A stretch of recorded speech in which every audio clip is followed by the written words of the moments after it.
warroomsports.com. Get that mobile app. War Room Nation, what's good? Welcome to the newest episode of Brothers of the Watch. This is our third episode. There's so much to talk about, but I have to introduce the panel. At the round table, we got the homie Heem. What's going on? What's good, man? Man. I know, it's like I want to get into it so bad, man. Pause.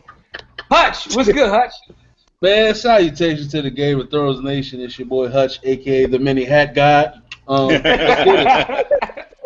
Let's get it. We have Edith joining us for this first time. Edie, how are you? I'm doing well, fellas. How you guys doing tonight? How you doing?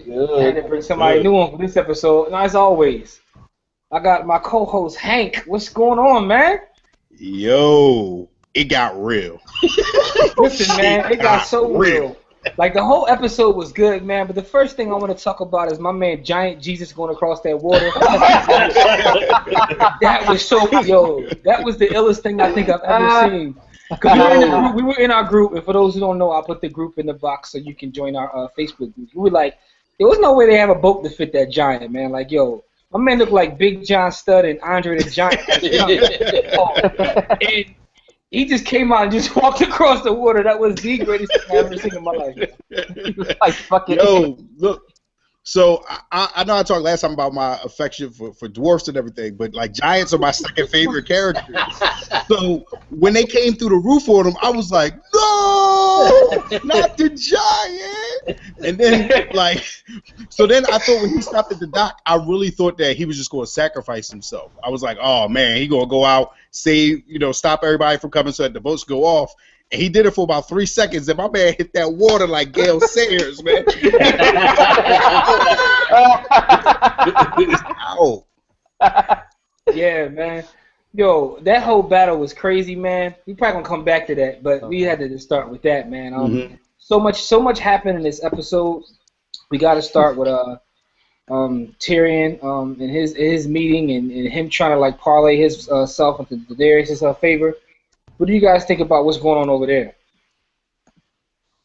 I'm thinking it's working because I think that was his plan all along to like try to get in and be her advisor, and in the end he got. But Hush, real quick. She don't listen to the advisor she got, so like, what's that even mean though? Like, you know what I mean? You're right, but I don't. She could have learned from that though, because she does realize that she has an issue with listening to her advisor. Yeah. So. Because even when he was talking to her, he was pointing out all her flaws and the point she was bringing up to him, to the point where he made it her idea for him to be the advisor. I think that was his point all along, but he wasn't going to tell her that. Yeah, she can't match switch with him. He know what he's doing, man. Yeah. We'll see how close she listens to him, though. Yeah. What do you? Let's go to you, Edith. What did you think about what's going on over there with Tyrion and Daenerys? So Tyrion's a funny dude. I think that ultimately she'll probably listen to him just because he's a Lannister, just so she can kind of say she has that in her pocket. True. No, maybe. We'll see how that goes. True. What about you? I mean, it was clear that the way he was talking to her, that he's smarter than her, and like he's a lot more worldly than her, and he has he has a lot more going on and stuff. So he's been in this longer, and she respected that. And I think like.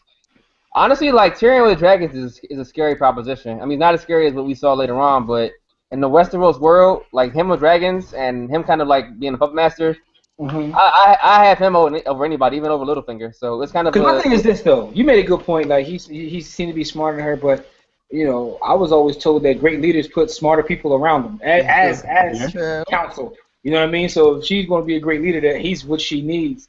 Hank, what do you think? I mean, Tyrion, he's definitely going to be a great asset, and he was dropping them jewels. But for me, the whole time, I was just looking at the way his feet were dangling when he was sitting on the chair. Oh, man. Come on, man. Not the midget slander, man. Not the midget slander, man. I love him, man. He was just swinging in the... Oh, man. Oh, man. He wasn't even paying attention to the mastery that was happening. Man. The words. He couldn't even pay attention to the bars that Tyrion was spitting. Tyrion dropping gems. Look at them feet. They're dangling. You know what the crazy part is, man? I realized that a lot. We love the show. There are a lot of Game of Thrones fans, but some of y'all are some sick bastards. And here's where I realized that, right? I'm watching Cersei basically be tortured. And all across the internet, people are cheering, screaming, they're excited. I'm like, so basically, you guys are watching torture and are loving it.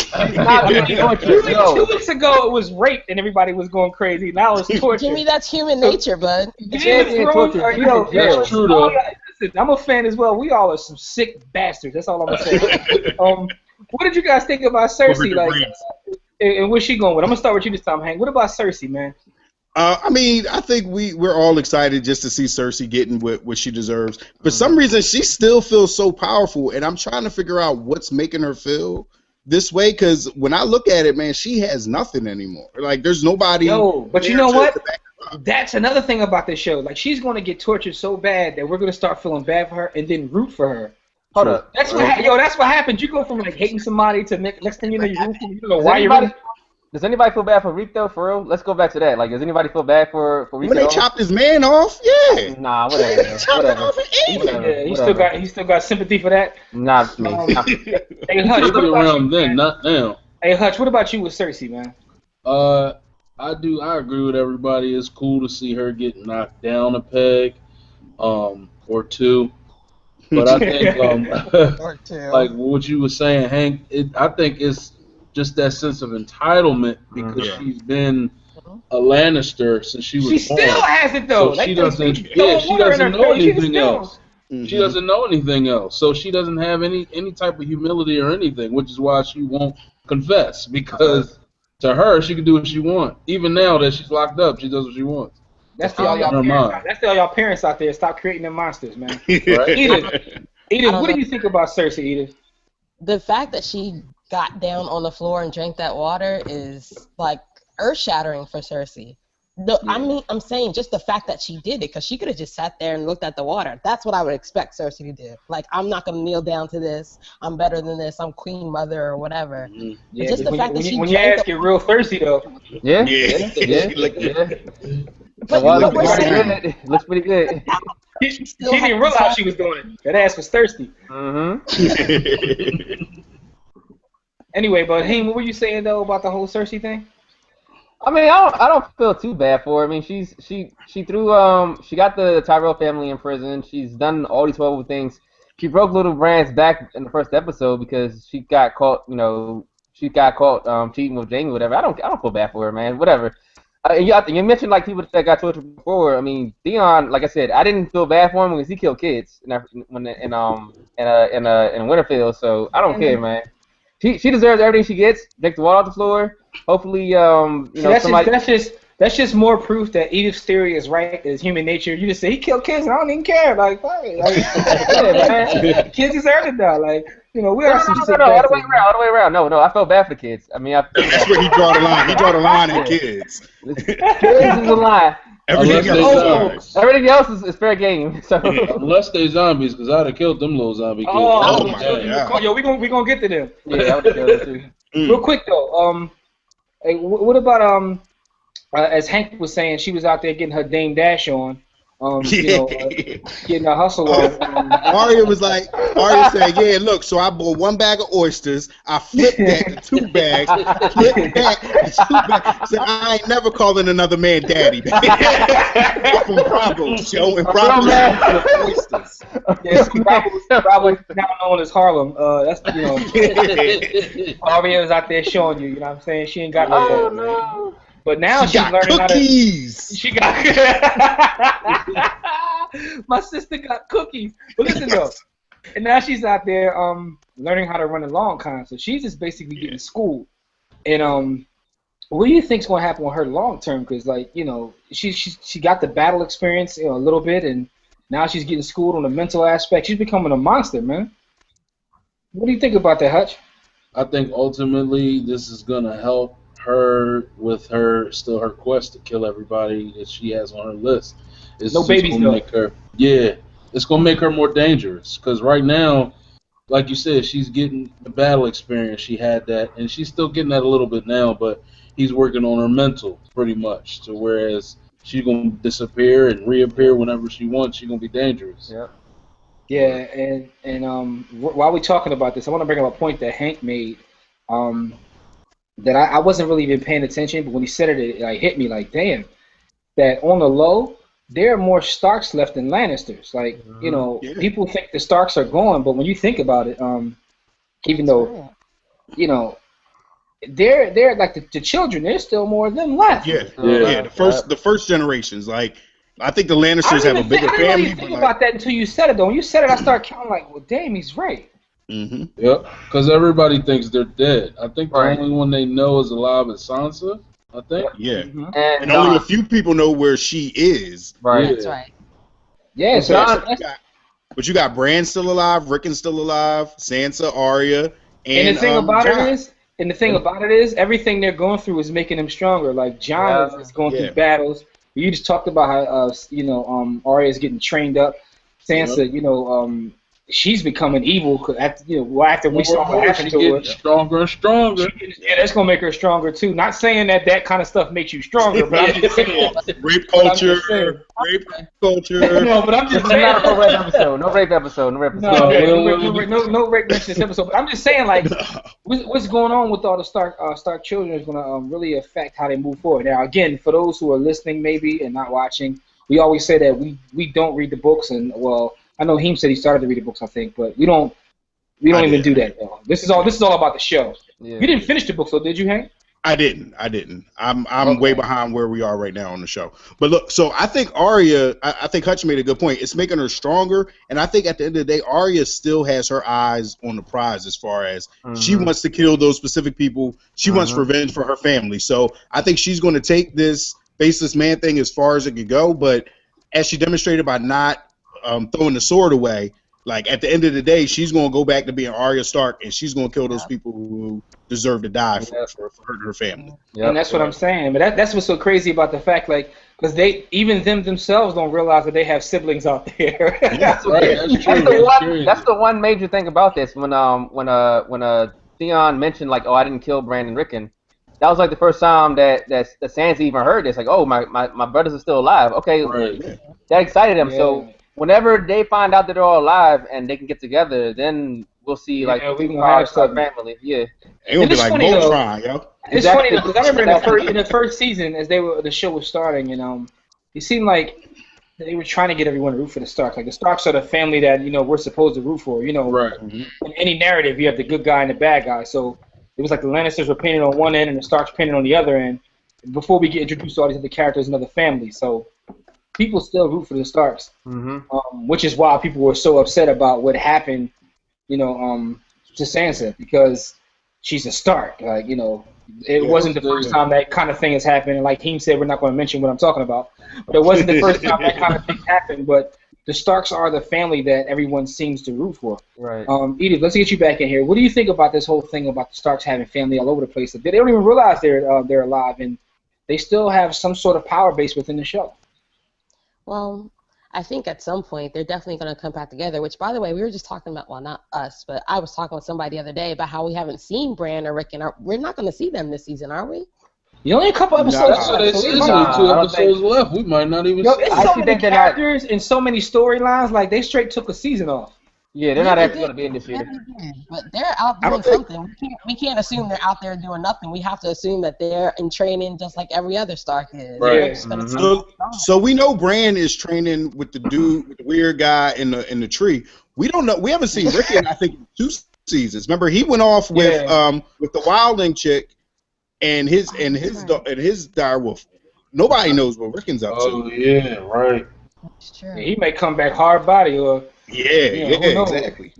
Who knows what's going on? That's the thing, and the thing is, you just don't know what's going on. Like, that's crazy, but the Starks are still out there, man. Hold on. Speaking of hard body, what about my man Ramsay telling his dad about how they gonna win the North? He was like, "Look, man," he's like, "Forget all that waiting them out. All I need is me, 20 of my homies." We just go ahead. That's what he said. He said, "Look, man, y'all got guns, we got guns too. What up, son?" It is what it is, man. But that's interesting, man. Like Ramsay's out of his mind. One of you guys said in the group, like that's the thing. That's what separates him from Joffrey is because he's evil, and he's not afraid, and he got bout game. Like Joffrey was, but he still was a little coward. Yeah, Ramsey about that life. Yeah, but Ramsey's about that life because he was a bastard for so long. Right, so he's finally getting his opportunity. Joffrey was just spoiled. Yeah, he didn't know anything 100%. 100%. Second time it came up in this episode, stop spoiling your children. But anyway, but with that being said, man, the last we have to talk about this because this was the craziest part of the episode. The episode took a complete turn. Oh my God! We saw the battle, which was crazy, which brought out Giant Jesus. Well, let's go with the setup. Let's start with the setup though, where like. And by the way, real quick before we even go back, we start with that. I was getting ready to blame Hank when I thought that I was like, man, Rob's about to die out here, and I was going to blame Hank for the same thing I just gave him credit for. He's like, there's so many Stark kids left. I was like, he just cursed them. He just cursed them. Go ahead, he give us the setup. So let's go with the setup when they get to the island and dude's like, yeah, fuck them. We're not running with the those people in the black. And he just killed the leader. I was like, let's go ahead. Let's go ahead. Tormund was like, I think you forgot what my name is. My man is sitting there with a human skull on his face, looking fucking crazy. I'm not conversing with a man that got a human skull on his face. I'm just not a deal. Like, come on, guys. Tormund like, I forgot. You must know who I am. So he's Yeah, because you see when he start whooping his ass, nobody moved. Exactly. No, they knew better. Yeah, Hank said he looked like a member of the Baltimore Police Department.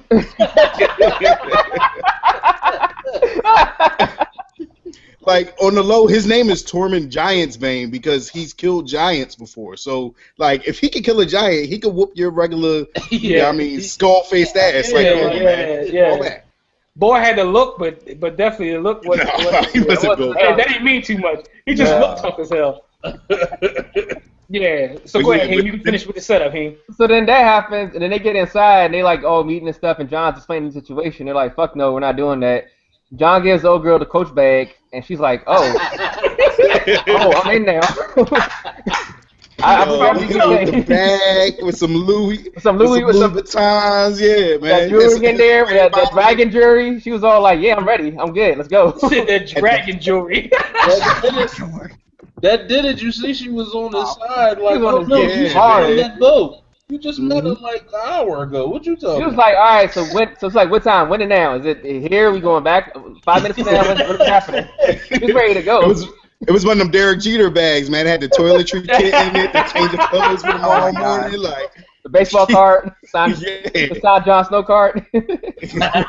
She was open. She was completely open off of that. She was ready to go. So it was.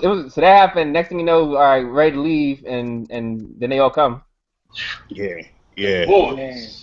And it was crazy because John. Go ahead. Go ahead, Edith. I'm sorry, I'm not sure what was happening. Like, was it just winter was coming? Was it the White Walkers? Were they coming at the same time? Like, what was going on? Yeah, it was crazy. I think the White Walkers controlled the winter. I think that's what it was. Like, and the thing was, they got like half of the people, and John was just like, "Yo, it's not enough. We need everybody." And then all of a sudden, you just seen that white coming down, and it was crazy. Like, we kind of talked about this before the episode. For me, the scariest part is these aren't the Walking Dead zombies. These are the World War Z zombies. Yeah. They're fast. They're smart. Like, they were coming up with strategies. Yep. He threw them down the hill so that they get there faster, and then they brought them back to life. Like, it was insane. Like, the whole time I was just sitting there screaming at and they're not easy to kill. They're like crackheads. Like, they just keep coming. Yeah, man. Word. Like, I think my man Sean in the group was like, "Yo, why are they shooting arrows at these things that already are dead? Like, you just wasting ammo. Like, they couldn't come up with a good way to kill them." I don't think there were any like successful kills. I think they slowed down a couple of them, but aside from John getting that one body, I don't think anybody actually killed any of those. No. But that one body was important. It wasn't like he killed some little kid.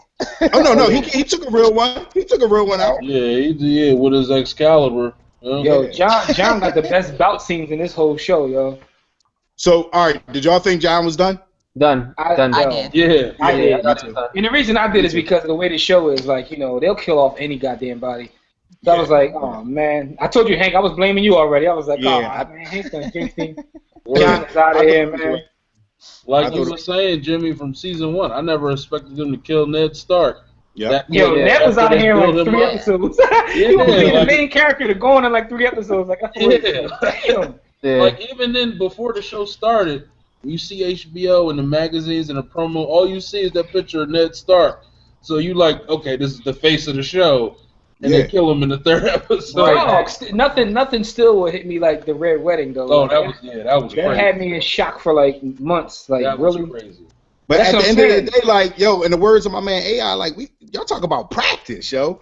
Like, now you have to get the game. Yeah, but the point is, like, we talking about, like, Cersei, we talking about all these dumb stuff, Bruce Bolton, Ramsay, none of that matters. There are ice zombies coming down. What did Rob say about that, about the throne? And, like, Rob said, like, yo, we got winners here. Like, winners here, dog. Come on, worry about the Iron Throne. They trying to. They talking about the Iron Throne. Like, yo, it's these jokers coming to body bag us. Like, and what makes it crazy is that you go into battle with them and they kill your peoples and you think you get enough of them out, and next thing you know it's like, all right, well, they're not dead anymore. Now they're on my team. So all you people that died.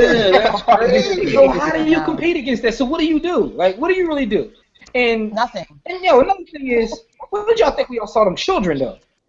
I was shook. Listen, I was shook. I got it completely. Nah. I was like, I get it. I thought that it proved that they're smart because they knew that she had kids, so they hit her with the little kitty zombies, and got her, shook just long enough that they could go ahead and attack her. And I thought her and John talking about strategizing zombies. Yeah. I thought her and John had potential too, because she kind of looked like a MILF egret to me. Yep. So I thought that he was going to end up smashing that eventually. She wanted to. As soon as she told her kids, "I'll be back," I was like, "Oh, she's done. She's done." Yeah, that was. You can't tell nobody in a horror movie, "I'll be back," and that's what Game of Thrones is. Game of Thrones is a horror movie. Like, little do y'all know. Yeah, I guess you're right. It could be classified that way. Yeah, that battle was everything, man. Like the whole time it had me tense. Nothing more than the Rob part, but the whole thing was just crazy, man. Those kids, the children, the corners, they're being called in our group, like children of the corn. They were off the chain, man. Like, yo, children of the frozen corn. The children of the frozen corn, man. Like, frozen stalk. Oh my god. Crazy, man. So, what do you guys think about what's going to happen coming up though? After all this, wheeling and dealing. And the funny thing is, like, I always look at the names of these episodes and try to figure out, like, what's significant about it. What's the play on words? And this one really didn't have any. What was the name of it? It was like Let me see. Let me get the name of it. Harbone. Yeah, Harbone or something like that. That's the actual name of where they went. That's that place where they. Yeah, more or less. It's like straight to the point. This episode. Mm-hmm. Yeah. So that was also interesting. But we only got a couple episodes left. Yeah. What do you guys think's coming up? Well, we're gonna see the Cersei Tyrion thing and see how this develops. I think that's gonna be kind of key, and for real, like that's the key to beating these White Walkers. You got to get them dragons in sync and in line so we can torch them, dragons. Because if not, then we kind of fucked. Like that's the end of Westeros right there. Right, he's saying we like it's real. We all in this together, man. We all in this together, man. So when the apocalypse is coming, man, I'm serious. Do she still have control of them? She don't have no control. Because the last time they was like ready to fire on her, literally, when she went down in that dungeon. She has no control. Later on, like a couple episodes later, she came by and the dragon came back to see her. And she rubbed on them and stuff, and the dragon was kind of like saying, "Oh, thank you," and then flew away. So she still has some. That she didn't like. Okay. Yeah, she still has some control over them. So we'll see. But man, like I don't think they would kill her first. But if it came down to it, they'd kill her just to show they ain't playing. Oh yeah, definitely. definitely. Yeah, but you know how any pet is though. Even if a pet gets out of control, if someone attacked his owner though. Yeah, true. Yeah, true. It's curtains. Yeah, so I mean that's something to look forward to, man. Anything else that you guys think was going to happen within these next 2 episodes? I'm more worried about what's going to happen when John gets back to the wall. Because just from that little clip there, it looked like they're going to be like, no, you may not pass. And that's going to be a problem. Yeah, definite problem. And I think little Ollie gonna try to take John out. Yeah, I can see And that. what he was saying, like when Sam was saying, the decision, people may not like it at the time, but it's for what you think is right. So I think he gonna try to take. People in the group was saying he was gonna try to kill Sam. I said I it. think he gonna try to go for John because John is the one that had this alliance with the Wildlings, and the Wildlings killed his parents or whatever. And he already killed his ginger box already, so he Yo, shout out there. Why you at it, man? Shout out to Samwell, man, for sitting up there talking real filthy. Like, look, sometimes men gotta do what we do. Like, talking like he wasn't getting this wig split. Like, you know what I mean? I said Sam Ali over there was like, "Hey, come here, little man. Smell this. Smell that." I'll put you on the game real quick, little fella. Let me talk to you. Let's stay fronting, man. Shout out to Stan. Man. He felt bad afterwards. He was like, "Yo, you been on your pill? Like, we ain't use protection." You all right? Oh no! Yeah, with the cane joint, it ain't mine. You can't bring no half wilding baby into this world, man. Oh man, y'all crazy, man. Listen, man. Before we get out of here, though, any last words? Though, I'm gonna start with you, Neem. Any last words about this episode, man? All I can say is when it's coming, man. I don't know. I'm sure. When it's here, man. We about this is about Westeros unity right now, man. So we got to think like that. I heard that. How about you, Hutch? What's going on? Any last words? This episode got me excited. I'm kind of disappointed. I didn't realize there was only 2 episodes left.